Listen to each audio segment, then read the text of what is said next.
Hello, friends and family. Shay Ryan Douglas here from Earth Heroes TV, and we get another exciting weekly episode with Yvonne. Hey, Yvonne, how are you today? I'm very well and very excited to have some time with you. Yeah, me too. I love your channel that you create, the Ascension Wisdom, because we're going through such a big process of going deeper within and going up to ascend.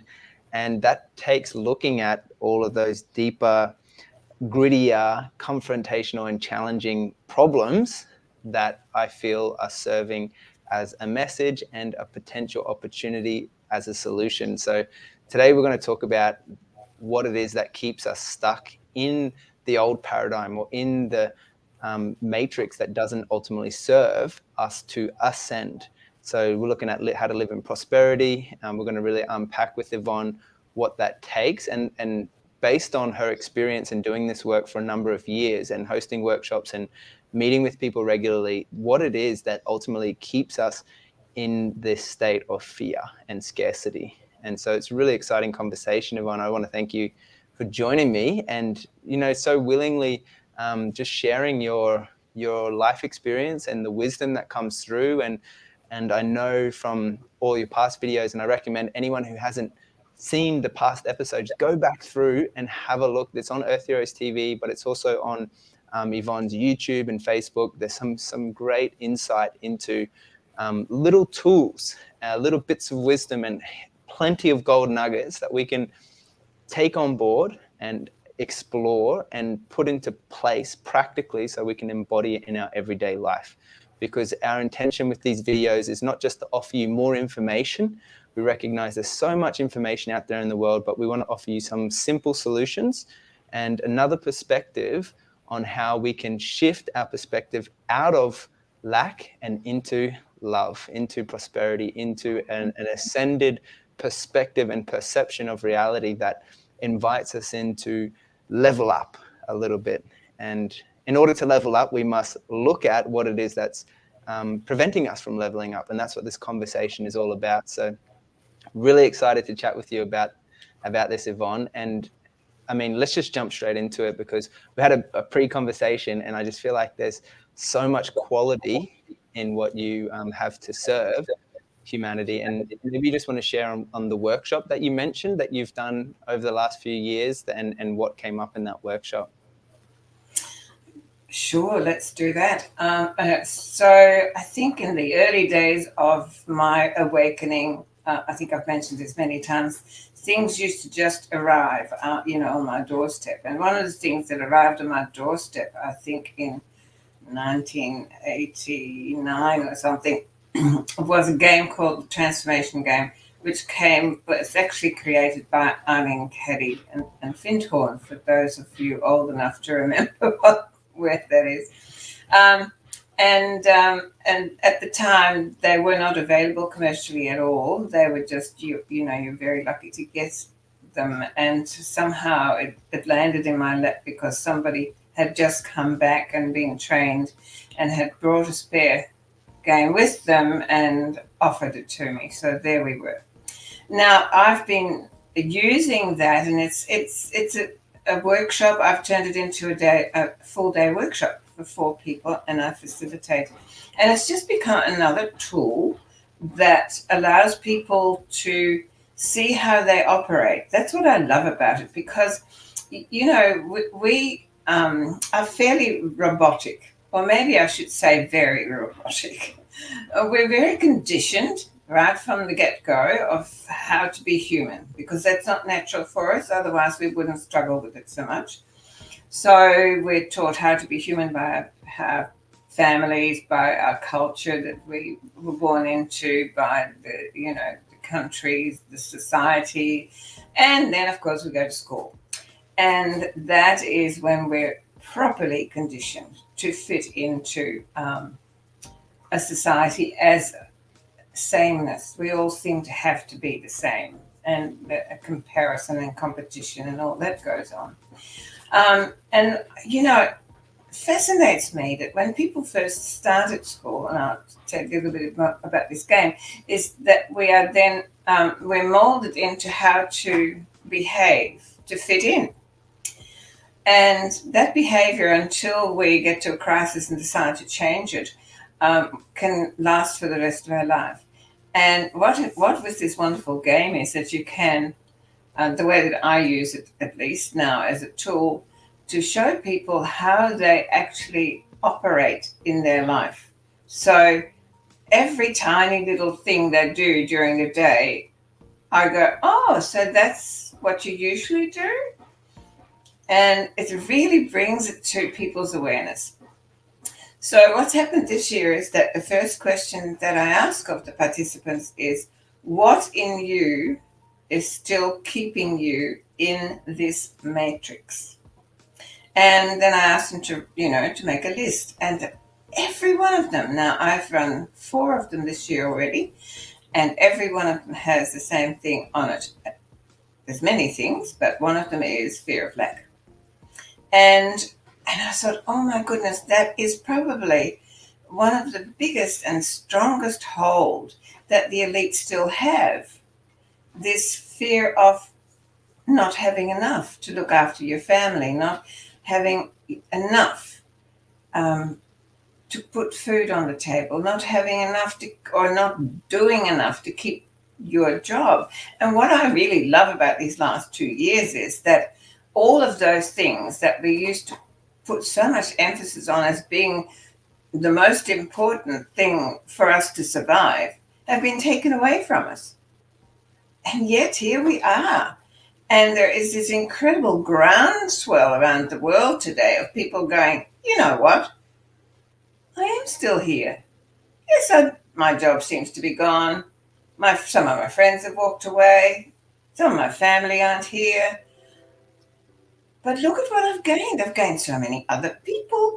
I've found this amazing inner passion and talent that I can now put out there. I've always wanted to do this and I've always wanted to do that. And now all of a sudden I can do that and people are paying me for it. So there is a whole other side to this that is coming to the surface. And so I just thought it'd be really good to unpack this illusion of the fear of lack that has been psychologically tattooed somewhere in our brain. That's beautiful, Yvonne. Thanks for just opening up the lid of the box here, because this could be a really deep conversation ultimately. And just to kind of reverberate and repeat what you've shared in a slightly different language is essentially we have patterns of behavior that stem from that childhood imprinting period that seem to be repeating themselves over and over and over again, that potentially once they come into awareness, we realize that they're not necessarily serving us in the most prosperous way possible. And in fact, they're limiting us and preventing us from truly doing what we're here to do as creator beings in this world, and manifesting and living a life of passion, doing what we love for our job on a daily basis, or creating the relationships and the people around us that really make us come alive, that we really have so much joy and love for what we're living in. And so I'm really curious, because that scarcity mindset is something that has been a part of my life. In fact, I've recognized where I have limited myself a lot, and I've held myself back, and I've had a deeper sense of fear, like I can't do it, or it's not possible. And noticing that having really supportive people around me to help me break through that, but ultimately that the responsibility is up to me. And I'm really curious to unpack this with you, Yvonne, in a way that with your life experience and working with people in this space, what those tools are that essentially is going to be totally different for anyone and everyone. And in fact, there's probably likely that from my experience, it's required a multitude of tools. It's never just been one easy solution, but it's been an approach that I've had to equip myself with multiple levels of inspiration and support and guidance from people who I admire and look up to, and applying them into my life and into my body and experience in an empowered state and an embodied experience to shift through that ceiling that has limited me in that box, which we're opening up with this conversation to see what else is really possible. But I'm curious, having identified that, you know, this is something that is very real for majority of people, and particularly if we look at the collective narrative of our story right now, it is a challenging time where we're noticing a big transition and a lot of change for a lot of people. I know I'm going through a lot of change in myself and my environment and with my relationships, and not noticing that the change can be positive and it can be uplifting and it can be raising the standard to a new level of being. But I acknowledge from what you're shared just in the initial stages that it requires a level of awareness and inner work.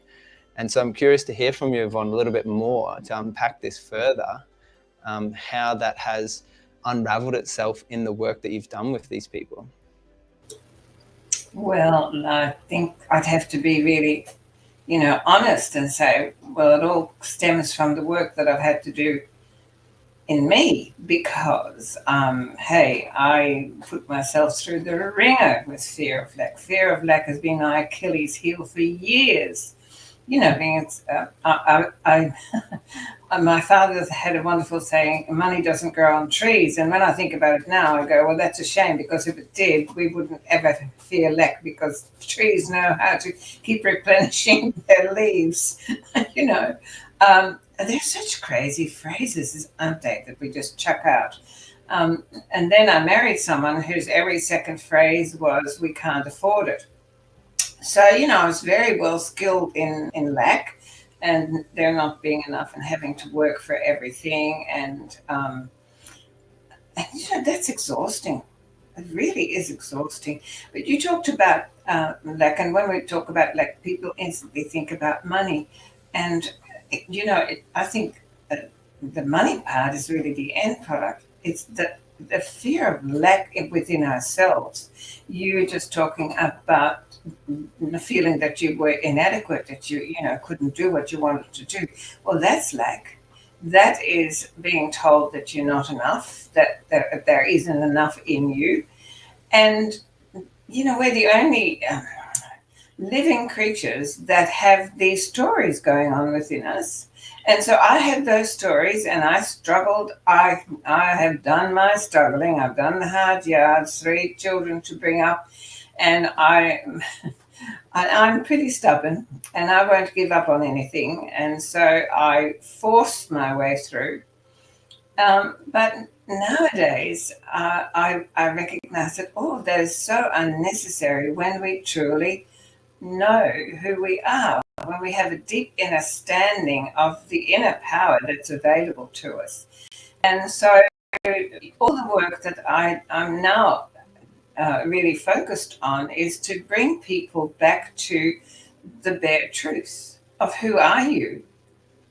You, me, every living being and creature is an expression of the quantum field of creation, and as such is uniquely configured just perfectly for the expansion of nature, which is what we are. And so when we stop having the stories and stop the belief, it's all about the belief. So if you want to know a very simple way of making the change, then chuck out the belief. A belief is only a fact while you believe it. People keep saying to me, do you believe that? And I said, well, look, it serves me today. It makes me feel okay today. But if it doesn't tomorrow, then it goes on the tip. Because what is a belief? It is a thought. Where does the thought come from? Who knows? This whole ether is full of thinking. You're thinking, my thinking, everybody else is thinking. And you just pick and choose. So it is recognizing that we have that power within us to let go of the belief, to realize that just because you believe it doesn't make it real. It only makes it real for you while you adhere yourself and attach yourself to that belief. and you can see that everywhere around you. People have decided to believe something that if they really examined their inner self, they would know it's ridiculous. But they keep doing it because I believe. I believe. Well, I think that word ought to go somewhere where, it isn't ever allowed again because it distorts, it distracts. So if you have a belief in lack, then it's time to throw that out the window and have a look around you and see how much abundance there is. And you talk about uplifting and upgrading, and I have to smile. I just did a session with one of my students, and she said we had somebody new coming to one of our picnics, and he said, "Oh, and now I hear all these people talking about, we're going to 5D. So how do we go? What do we do to get there? How do we go there?" And she said he sounded like he needed to catch a bus, and and it's all about vibration, isn't it? Because where we want to take humanity, where humanity has to go, because our planet is going there, is to a different vibrational frequency. And in that frequency, the concept of lack can no longer exist. And when you think about that and you go, okay, so within me, what is the story I am still attached to about lack?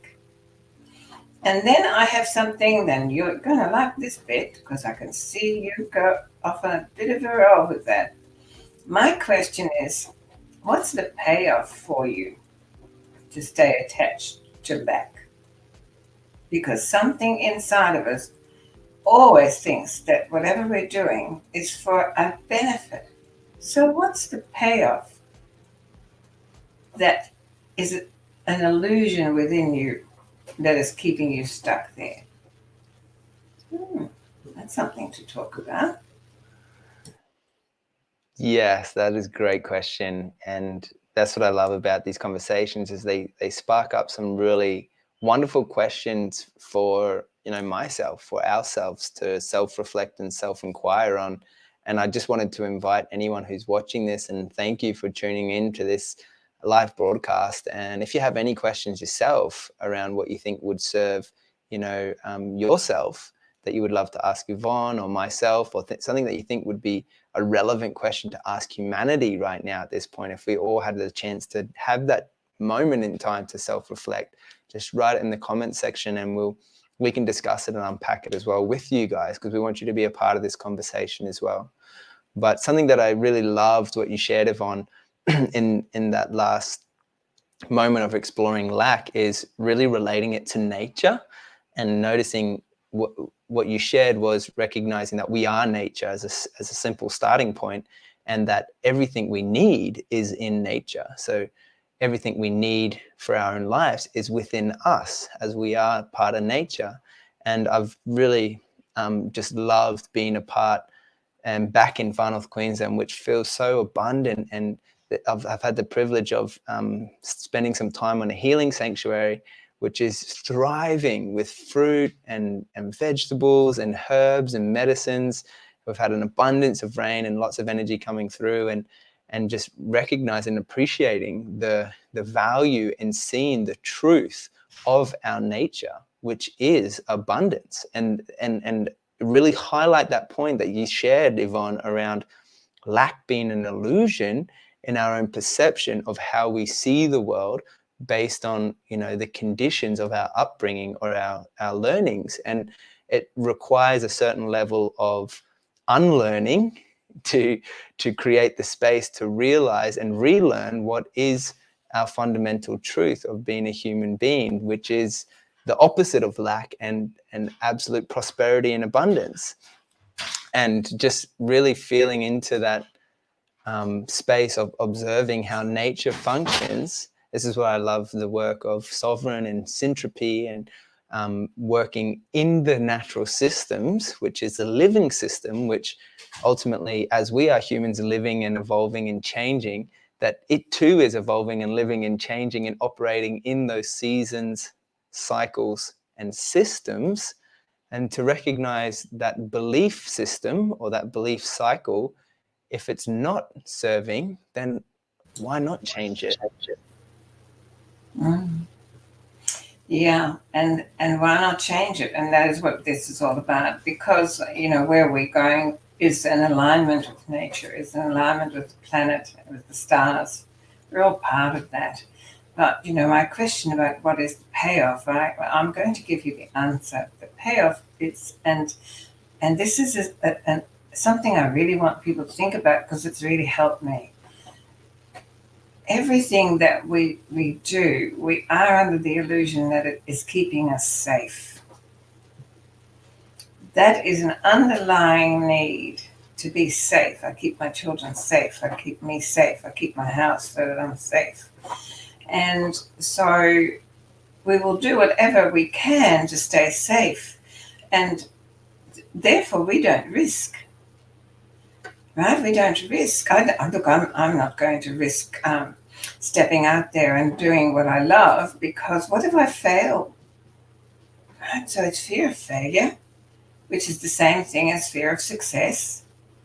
And these are all imprinted belief systems, and they make us feel that we're unsafe, that we do not have it within us to be able to live a healthy, vibrant, expansive life. And we must be the only part of nature that doesn't feel that it can do that. I haven't seen an oak tree standing there and going, well, I don't think, I don't think I'm really as good as the next one. And so I'm going to hoard all of my acorns so you can't have any, because that will make me much safer, and I don't really care about you. It's us. We have this.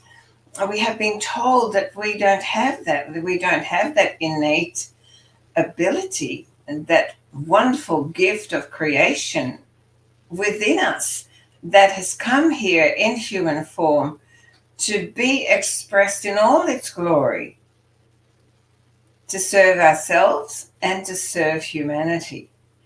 And that is the brink that we stand on today. And I've mentioned to you before, in the beginning of my journey, when spirituality was something that everybody thought, we always had weird people. And hey, I'm quite happy to be a weird person.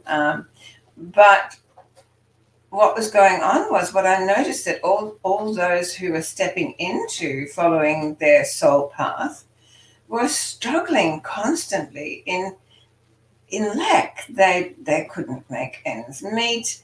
Their work was not valued.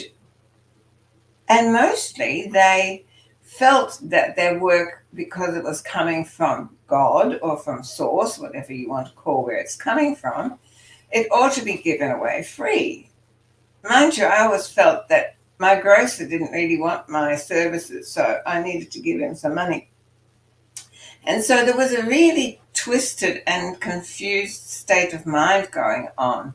And everywhere I looked, the people that were doing this, the hard yards that are now coming to the surface were really struggling all the way with this fear of lack, which is ingrained in us, so that the elite can keep the bulk of the prosperity, and those who were in fear of lack would just keep working harder and harder and harder to look at staying safe. And so it's not really about letting go of the fear of lack. It's letting go of the fear of not being safe. So what makes you safe? Well, what makes me safe is knowing who I am and having complete faith and trust in my soul path and in the unseen beings that I travel with. And I have acknowledged, and hey, it is a thought. And whether it is true or it isn't true, it serves me. I believe I'm an expression of creation. And as such, I can create, and I do create anything I desire and need. And those of us who live that, who are moving into this higher frequency, are realizing that what we ask for, it turns up in about 2 seconds these days. So we have to be really careful what we ask for, because it comes just as quick if we ask for things that perhaps might not be as great as you'd like them. So what does that say to me? It says that I'm the creator and I don't ever have to be in lack ever again. Because why would I create lack? I'm part of an infinite universe of creation. And as such, I am having my bit. I love that, Yvonne. Thanks for sharing. And I really like how you articulated, the what is the payoff of that is the safety, is what we're searching for, is the deeper underlying human need that needs to be met in that situation, is why we play out this story and we get stuck in that mindset that we don't have enough, or we aren't ourselves enough to do what's required to do.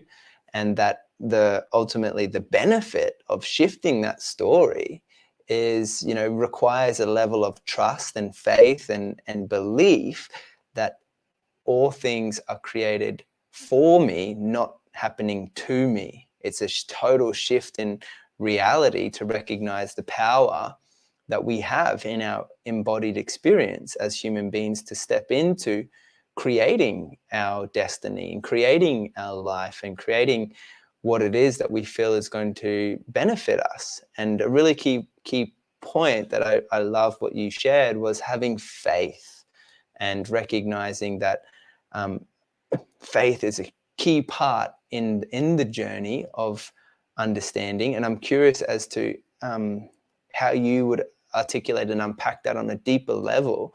But I'd also really love to tap into, which is something that you mentioned right at the beginning around the financial piece to trusting and the journey of and believing in everything is happening for a reason and the synchronicity of it, and how many of us can get stuck in the old belief pattern and story and matrix that of lack, that we don't have enough, that everything is scarce, that holds us back because there is safety in the money that we're receiving, and there's a fear of leaving that because in the new realm, let's say, there might not potentially be that energy or abundance of money available, and so that keeps us stuck in that old story. And I'm keen to there was two main things there that I asked, I know, but I feel you're a master in weaving those together potentially, but around the faith piece and how that ties into, creating abundance as well in our lives, even on the money side of things. Well, yes, you mentioned that, where we're going ultimately in the new earth and in years to come, there will be no such thing as money as we know it today. And I think that will be wonderful.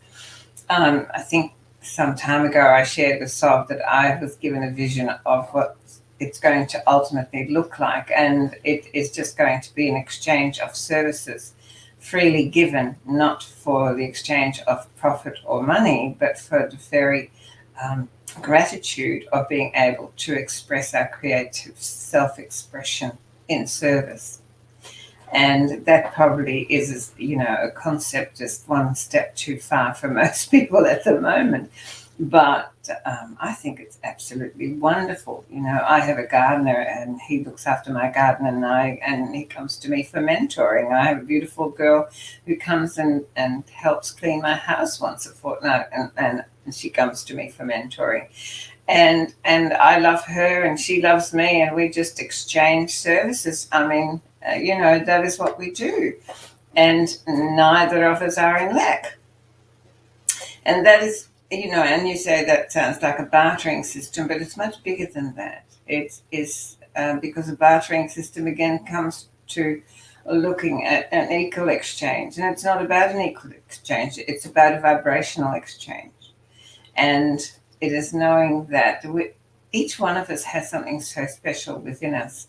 And the faith comes from knowing that I have something in me that I can offer you in service.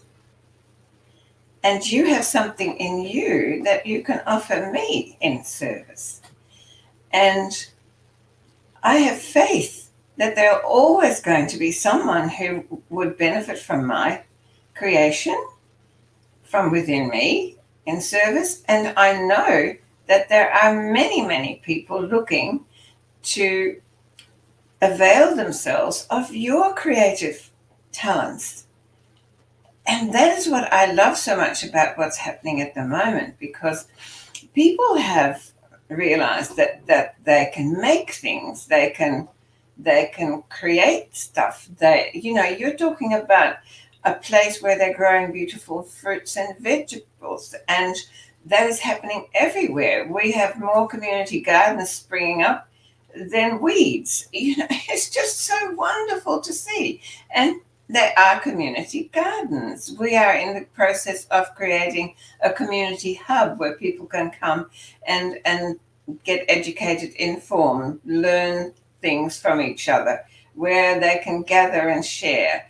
This is what this is all about. It is bringing from within that which has been hidden.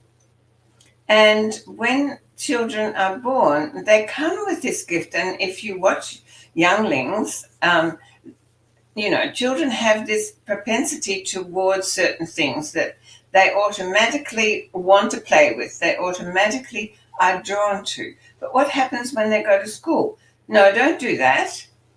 You need to do that, because they instantly have to be put in, in a row and do as they're told.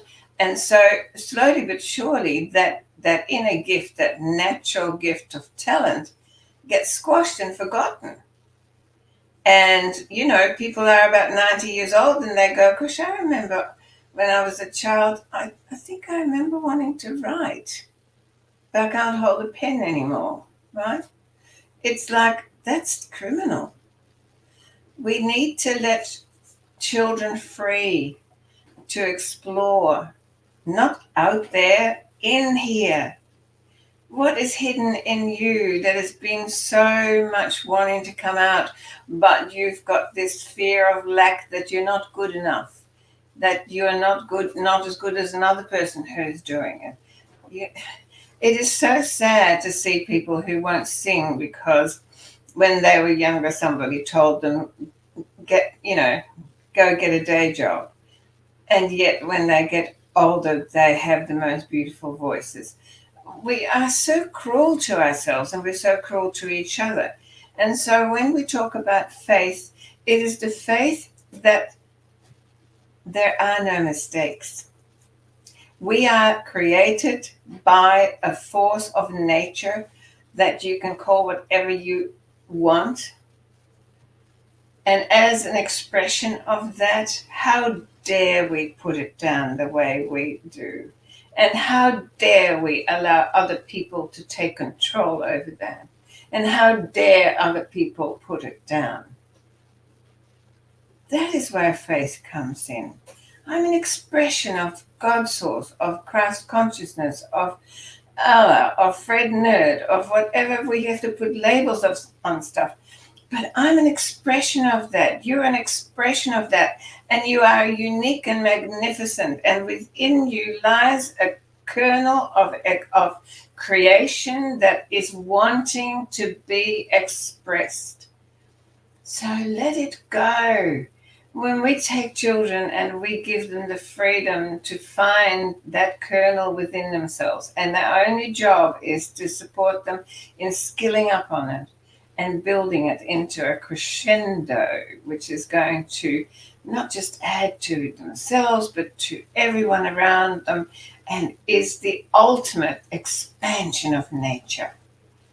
That is where my faith comes from.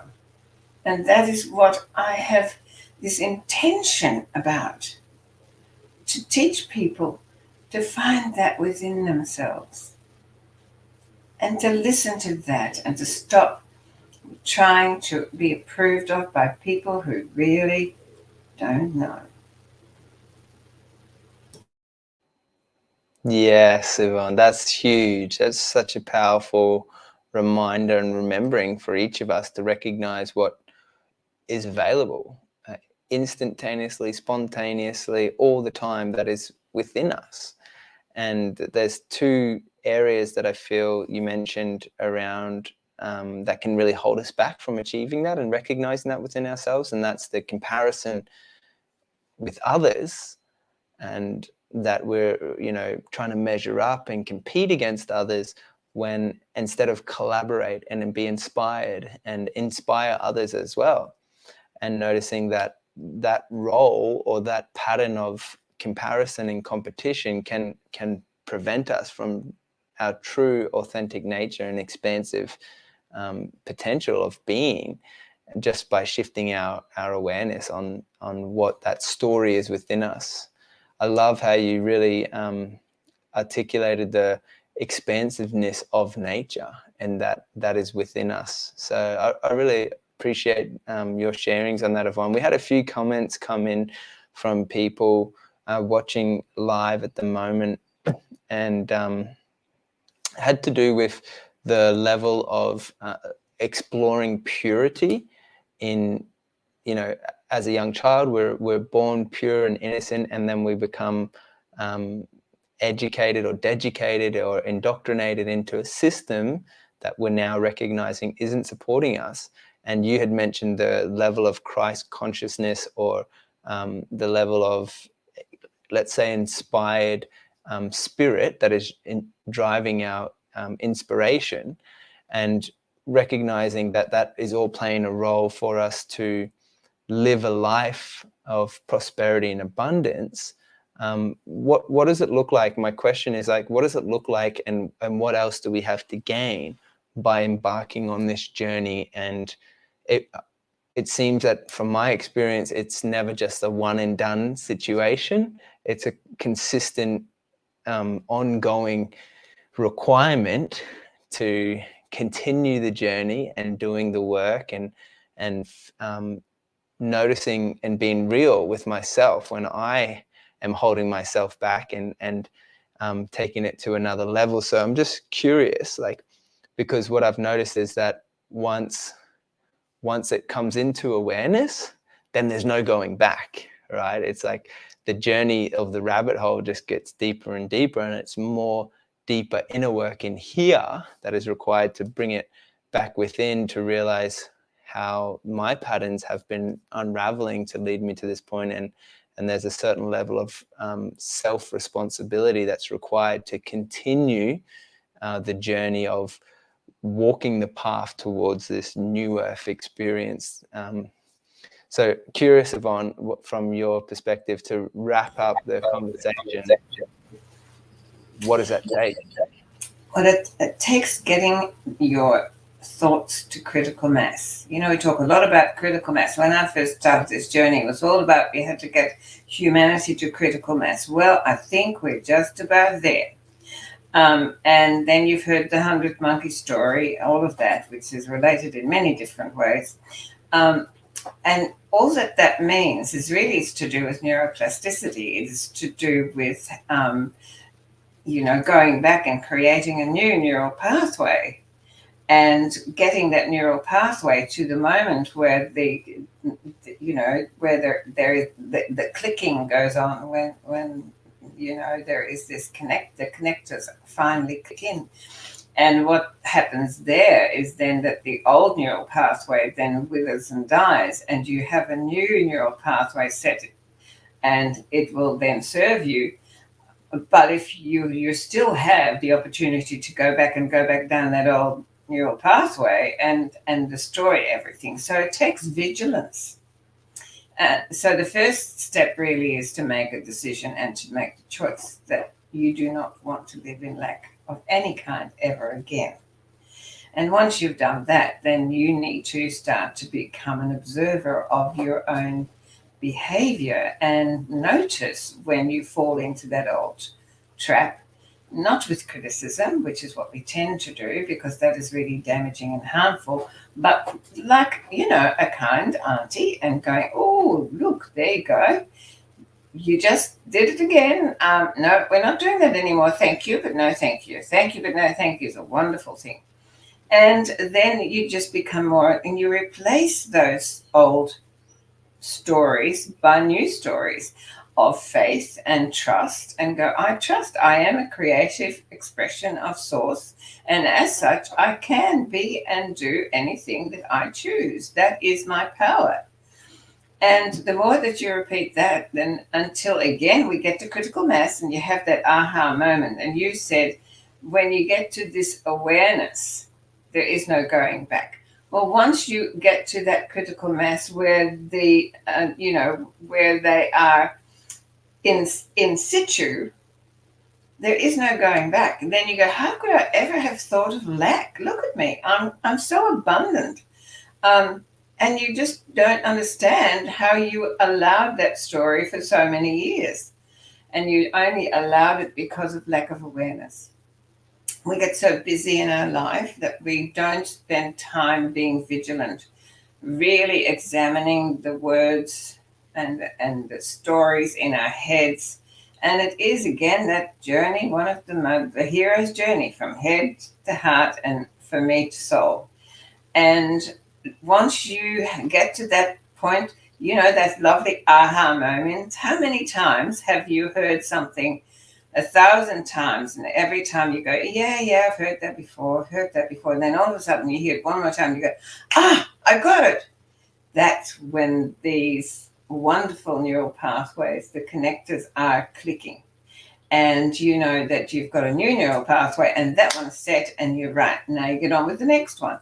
And when it comes to lack, that is what you need to do. And really, it takes a lot of discipline and it takes a lot of awareness. But it takes most of all something we haven't mentioned, and that is the love of life. Because when you allow lack in your life, that is a very unloving frequency for life itself. Life is love, and love is life. And when we live in lack, then our life is diminished. And life deserves more from us. Life deserved more from me. So these days, I ask life, what do you need to live in your full glory? And some days it says, I need you to sit down and stop.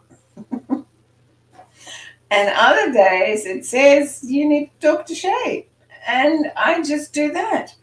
And I have this faith that when I listen to this inner voice here, and I trust that I am a part of an infinite natural force, then there is no such thing as lack ever.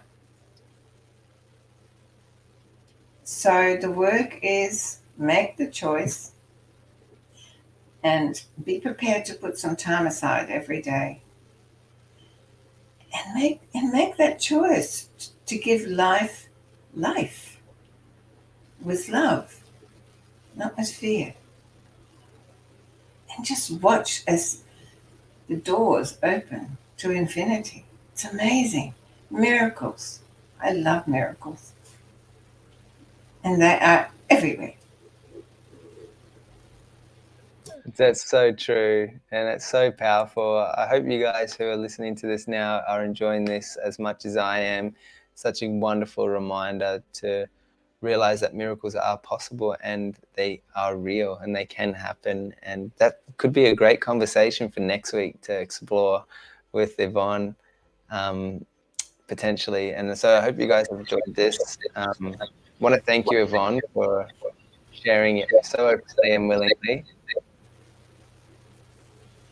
And potentially, if there's anything else you feel relevant and would love to share before we close out today.